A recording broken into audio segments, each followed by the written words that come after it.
Hello guys, welcome to our new channel যাযাবর জীবন। এখন আমরা চলে এসেছি পরেশনাথ মন্দিরে।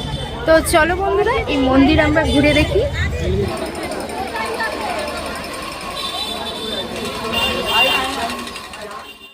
পরেশনাথ মন্দিরটি হলো একটি জৈন মন্দির, যেটা কলকাতা মানিকতলার গৌরীবাড়ির বদ্রীদাস মন্দির স্ট্রিটে অবস্থিত।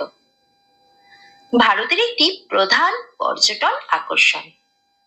এই মন্দিরটি 1867 সালে রায় বদ্রীদাস বাহাদুর মুকিম নামে একজন জৈন মন্দিরটি তৈরি করেছিলেন, আর প্রতিষ্ঠা করেছিলেন শ্রী কল্যাণ সুরীশ্বরজি মহারাজ। এই মন্দিরের ভেতরে 4টি মন্দির রয়েছে: শীতলনাথ মন্দির, পার্শ্বনাথ মন্দির, চন্দ্রপ্রভু মন্দির, মহাবীর মন্দির, দাদাবাজি।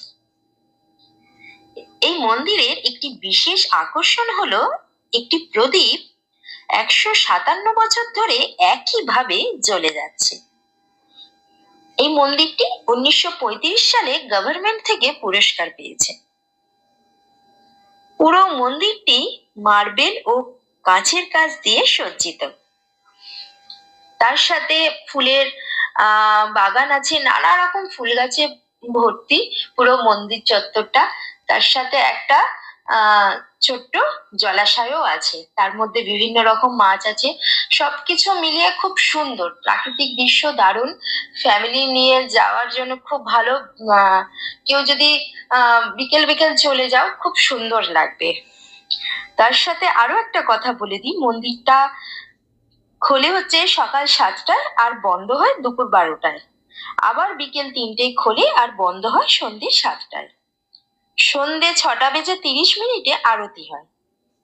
আর রাস পূর্ণিমার সময় 3 দিন ধরে পুজো হয় ধুমধাম করে এই মন্দিরে। তখন কিন্তু রাত 10টা পর্যন্ত মন্দির খোলা থাকে। তো বন্ধুরা, এবারে বলবো তোমরা এই মন্দির কিভাবে আসবে। তোমরা যদি ধর্মতলা থেকে আসো, তো তোমরা স্প্ল্যানেড মেট্রো থেকে উঠে শোভাবাজার স্টেশনে নেমে ওখান থেকে তোমরা অটো পেয়ে যাবে। পুরো হচ্ছে পরেশনাথ মন্দিরের সামনে গিয়েই দাঁড়ায়। অথবা তোমরা যদি মনে করো শিয়ালদা থেকে আসবে, শিয়ালদা স্টেশন থেকে বেরিয়ে বাস রাস্তায় এসে তোমরা যে কোনো বাস, আমি যেমন গিয়েছিলাম 30D বাস, তো ওই বাসে উঠে সাইবাবা স্টপেজে নেমে বঙ্গীয় সঙ্গীত পরিষদের পাশ থেকে একটুখানি 6-7 মিনিট হাঁটলেই তোমরা ওই মন্দিরের সামনে পৌঁছে যাবে। তো বন্ধুরা, আমার এই ভিডিওটা তোমাদের যদি ভালো লেগে থাকে তাহলে প্লিজ একটা লাইক করে কমেন্ট করে জানিও কেমন লেগেছে। আর এই ধরনের আরো অনেক নতুন নতুন ঘোরার জায়গা দেখতে হলে অবশ্যই আমার চ্যানেলটা সাবস্ক্রাইব করে দিও।